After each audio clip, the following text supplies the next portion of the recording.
Je me présente, je m'appelle Sophie, Sophie Delhomme. Je suis sur le stand de B10 Bouti Provence. Donc je ne sais pas si vous connaissez le Bouti. Oui, non? Parfait. Donc je voulais déjà avant tout remercier Wonderfeel qui me permet d'être là devant vous. Parce qu'effectivement dans le Bouti, où on fait principalement du point de piqûre, donc du point arrière repiqué, le fil est excessivement important parce que c'est lui qui va déterminer ensuite notre méchage. Donc, le fil confetti de chez Wonderfeel est un fil 100% coton égyptien, excessivement facile à travailler, d'épaisseur 50, et quand on travaille avec ça, c'est un vrai régal. Comme tout matériau, hein, il faut avoir les bons outils au bon moment. Je vais vous faire une petite démonstration. Donc là, j'ai fait des kits et dans les kits, vous avez, comme ça, voilà. Vous avez tout ce qu'il vous faut pour pouvoir démarrer, pour pouvoir vous permettre de vous perfectionner au niveau de la couleur, au niveau du blanc, parce qu'au départ, le Bouti était blanc. Hein, donc voilà. Maintenant, on a des fils de couleur, donc autant le faire. On utilise un cercle de 10 cm comme ceci. J'ai préparé mes aiguillets. Donc, une petite aiguille épaisseur numéro 10. Mon fil Wonderfeel, celui-ci est de couleur bleu, bleu marine. Et je vais... mes lunettes. Voilà. Donc, je ne sais pas si vous allez bien voir. Je passe... Ah oui, alors... il faut que je démarre par le début. Qu'est-ce que le Bouti? Le Bouti, vous avez deux tissus. C'est de la batiste de coton. Dans un premier temps, je vais faire en point de piqûre tout mon dessin. D'accord? Donc c'est ce que je vais vous montrer. Donc je prends mon aiguille. Je vais commencer par la passer entre mes deux tissus. Je vais aller sur la ligne de mon dessin, comme ceci. Et à partir de là, je vais démarrer, si possible, en prenant mon fil directement, mon point de piqûre. Le Bouti est quelque chose de délicat, quelque chose où il faut essayer d'être le plus régulier possible, notamment au niveau des points. Donc, point de piqûre, c'est ceci. Quand vous allez démarrer au départ, c'est comme pour la voiture. Il faut se chronométrer. De 90, on est passé à 80. Donc, comment on fait pour passer à 80 sans, et toujours conduire à la même vitesse? Eh bien, pour le point arrière, le point de piqûre, c'est pareil. Vous allez d'abord prendre quelques repères, comme ceci. Vérifiez que vous avez bien le même espace de chaque côté. Vous faites ça 4-5 fois. Et du coup, votre cerveau, il va enregistrer la grandeur de vos points. Donc après, vous n'aurez plus aucun besoin ni de regarder, ça va se faire tout naturellement. Donc vous voyez la dextérité du fil, le plaisir que cela donne. Ça, vous pouvez pas le voir, il n'y a que moi qui peux le faire.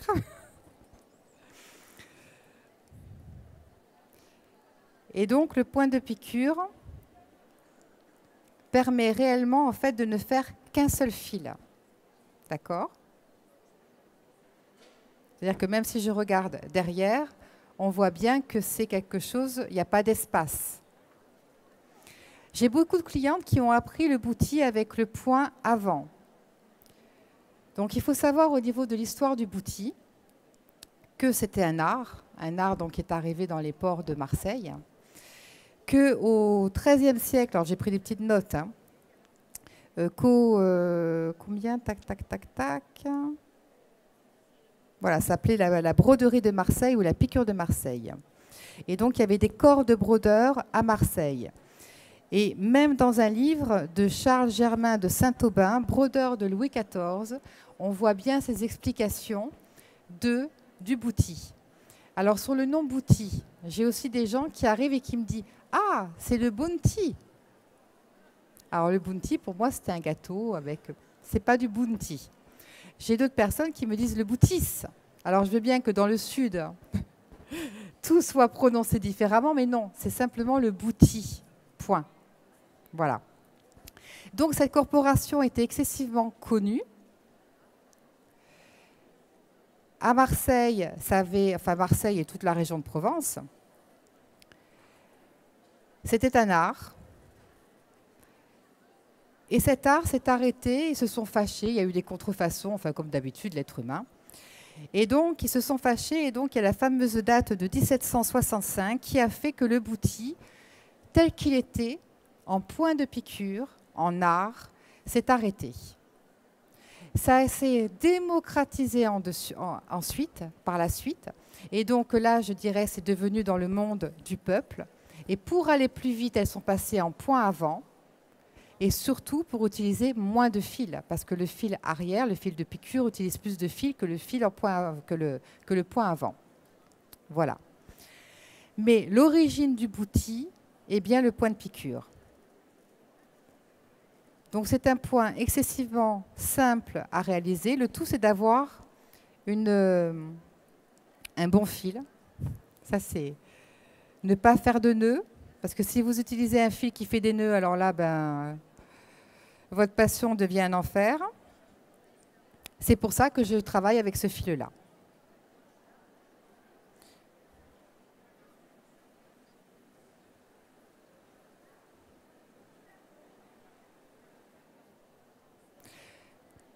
Je ne sais pas comment on se débrouille, mais quand on fait comme ça des points arrière, au bout d'un moment, nous avons notre fil qui s'en mêle tout seul. Donc, il est classique de faire juste retourner notre aiguille dans l'autre sens, de façon à ce que justement le mélange s'arrête. Et on continue. Donc là, nous sommes d'accord, hein, nous ne sommes pas dans la rentabilité, nous sommes que dans le plaisir. Avec ce point-là, plus vous allez le faire, plus ça va vous permettre de remettre votre cerveau à sa juste place, à son juste rythme. On est dans un monde de plus en plus fou. Moi, tous les soirs, j'en fais un quart d'heure, une demi-heure minimum. Et réellement, ça me permet de reprendre le recul nécessaire et tout à la bonne vitesse. Ça, on le rend compte du moment qu'on fait les travaux manuels. Effectivement, on a tous ce plaisir-là. Et voilà. Donc, je ne sais pas si vous voyez bien.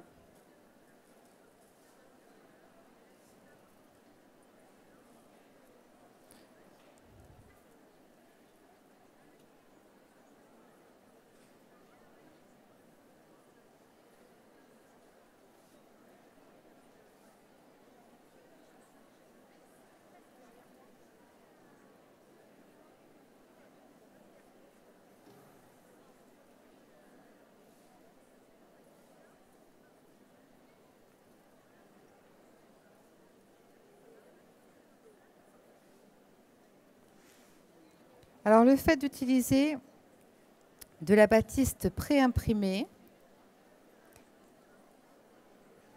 nous permet, parce que moi, je crée le dessin, j'ai l'imprimante pour l'imprimer directement, j'utilise de l'encre effaçable et j'utilise un trait le plus fin possible, ce qui nous permet, nous, ensuite, avec notre fil et notre aiguille, de bien suivre le trait. Le bouti étant quelque chose de délicat, plus votre trait et votre travail est fin, plus votre résultat sera beau. Là, je fais plein d'erreurs, hein, mais c'est normal, je suis devant la télé, tout ça, je ne suis pas au fond de mon fauteuil, donc logique. Je déferai ce que je fais. C'est pas grave.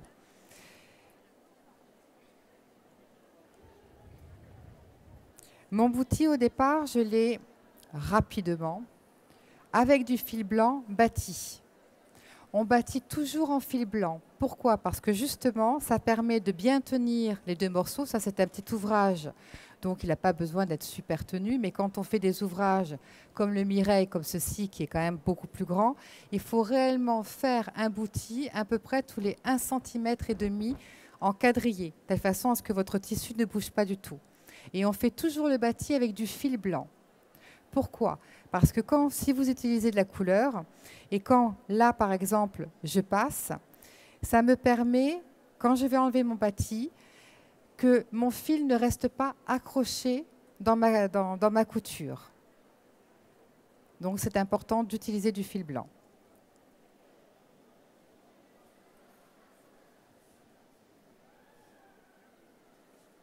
Hop.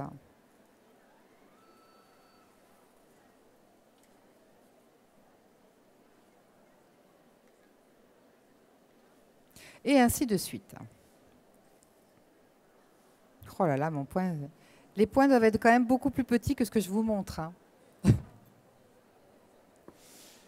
Donc, je répète, l'importance d'avoir un pré-imprimé le plus clair possible. D'utiliser un fil Wonderfil, confetti, épaisseur 50, coton égyptien. C'est extraordinaire. Vous pouvez laver votre boutique, il ne va pas déteindre. Vous prenez du plaisir en faisant votre ouvrage. D'accord? Vous avez énormément de couleurs. Vous avez également du fil dégradé. Par exemple, que l'on peut voir sur celui-ci. Là, je n'ai pas fini de le coudre, mais là, on peut voir que c'est du fil dégradé. Non? Voilà, c'est l'inverse. Voilà. Une fois que vous avez fait tous vos points, à partir de là, vous allez retourner votre ouvrage, le mettre à l'envers et vous allez commencer à mécher. Donc pour mécher, comment fait-on? Je l'avais utilisé, mais je vais le refaire. On utilise une aiguille tapissier numéro 20. Là, j'ai fait un double nœud. J'ai pris un fil Wonderfil sur lequel j'ai fait un nœud. De l'autre côté, j'ai ma boucle. Donc, ma boucle, je vais la rentrer dans mon aiguille à tapissier, comme ceci. Je vais glisser mon index. Tchouk. Pareil de l'autre côté.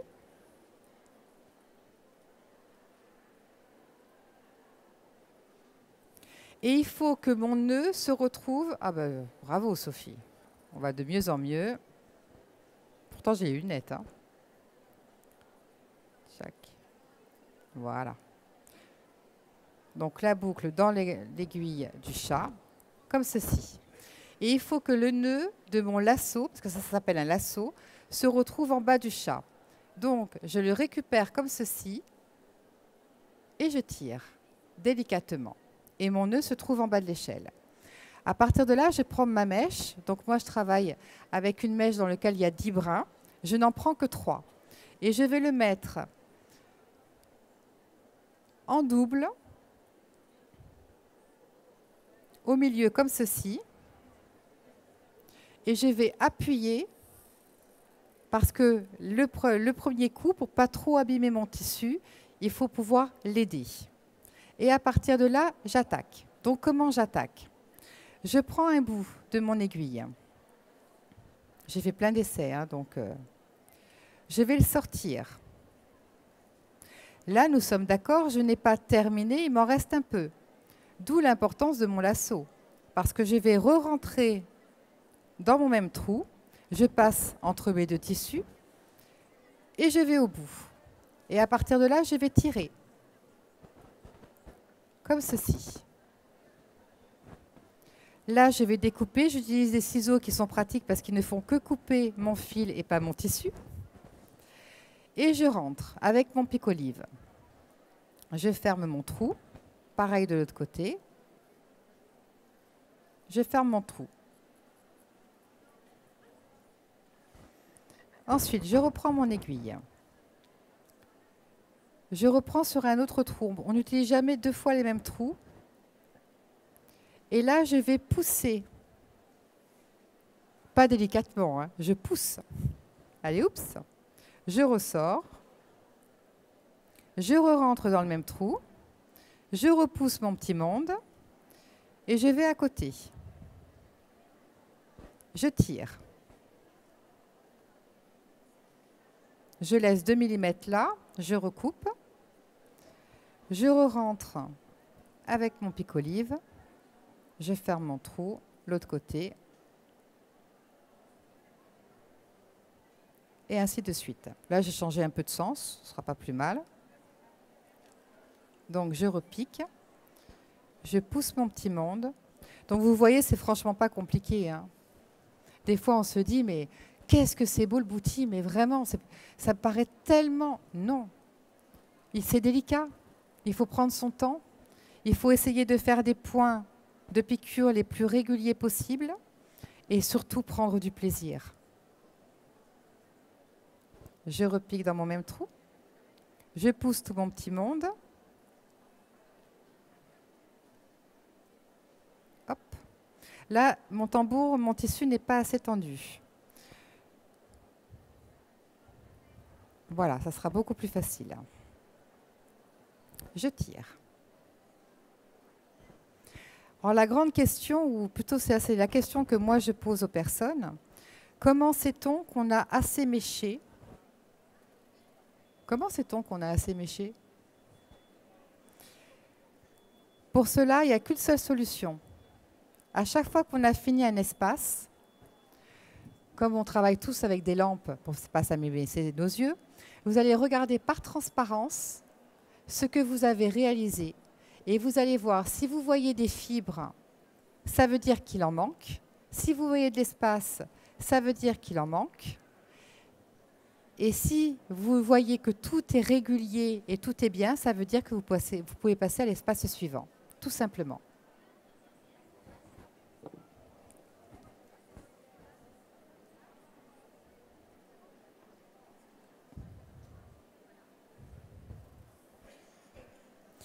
Alors j'ai d'autres personnes aussi qui me disent « Oh là là, le bouti, c'est long, c'est patati, patata ». Bien sûr, qu'est-ce qui n'est pas long dans la vie? Qu'est-ce qui n'est pas long dans la vie? Mais ce que je leur dis toujours, c'est le plaisir qu'on en a. Avec un même ouvrage, vous faites deux choses totalement différentes. Tout en petits points, et au fur, une fois que vous avez fait vos petits points, vous allez mécher. Et là, votre ouvrage, il va réellement vous ressembler. Parce que chaque personne mèche différemment. Vous avez des personnes qui aiment quand c'est très gros, d'autres qui aiment quand c'est délicat, bien méché, mais délicat. Donc je veux dire, le même ouvrage fait par des gens différents donnera des choses différentes. Mais le plaisir qu'on a, il n'y a pas de prix. Et ainsi de suite. Je peux peut-être répondre à des questions si vous avez des questions.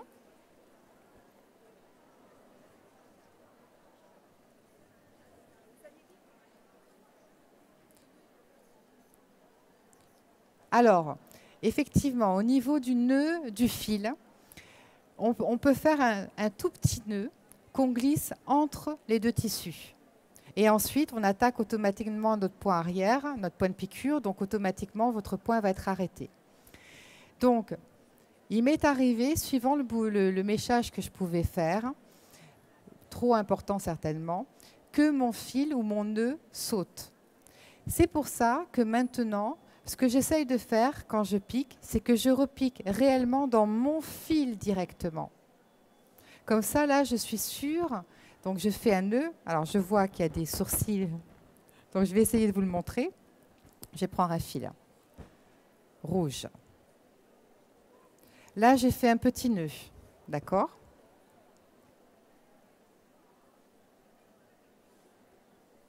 Donc, je le rentre dans la partie où je vais mécher. Je me mets sur ma ligne. Je tire.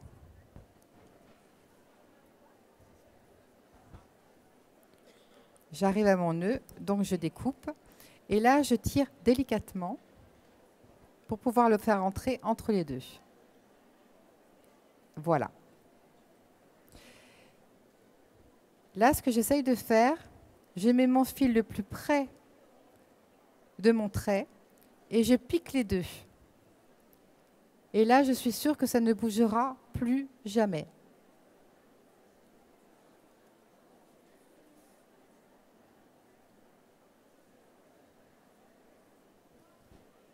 Ah, bravo, Sophie.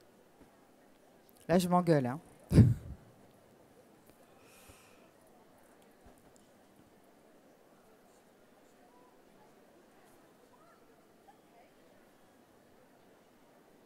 Vous voyez, systématiquement, les 3-4 premiers points, je prends mon point de repère pour programmer mon cerveau à faire toujours le même point.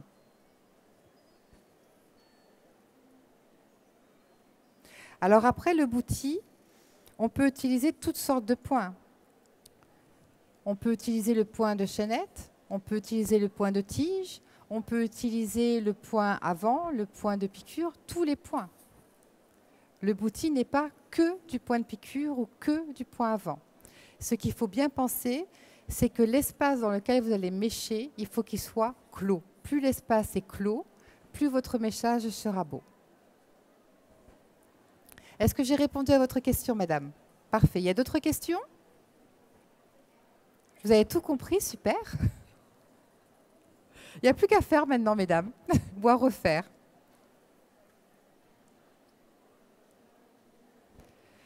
Donc moi, bien souvent, quand je fais du bouti, j'ai toujours deux ouvrages. Un sur lequel je fais mes petits points et un sur lequel je fais mon méchage. Comme ça me permet de jamais faire tout le temps la même chose. Parce que quand vous faites des ouvrages comme ceci, au bout d'un moment de faire que des petits points, effectivement, ça peut lasser un petit peu. Donc, le fait de passer de l'un à l'autre, ou si vous faites du patch, ou si vous faites, vous passez d'un ouvrage à un autre. Hein. Est-ce que j'ai rien oublié de ce que je voulais dire?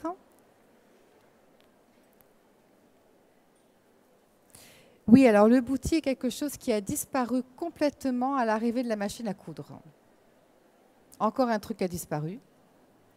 Et donc, heureusement, il y a eu des passionnés qui ont redécouvert dans des greniers des choses, des ouvrages qui ont été faits par leur grand-mère. Et à partir de là, ils ont commencé à fouiller, à rechercher et à apprendre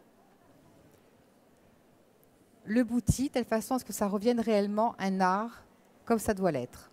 Donc là, aujourd'hui, nous avons l'association France Bouti qui est juste au coin là-bas, avec qui nous travaillons tous, sur lequel ça a été 4 passionnés qui ont créé Association France Bouti en 2007 et qui ont des buts. Le but de promouvoir le bouti, le but de transmettre le bouti et le but de partager.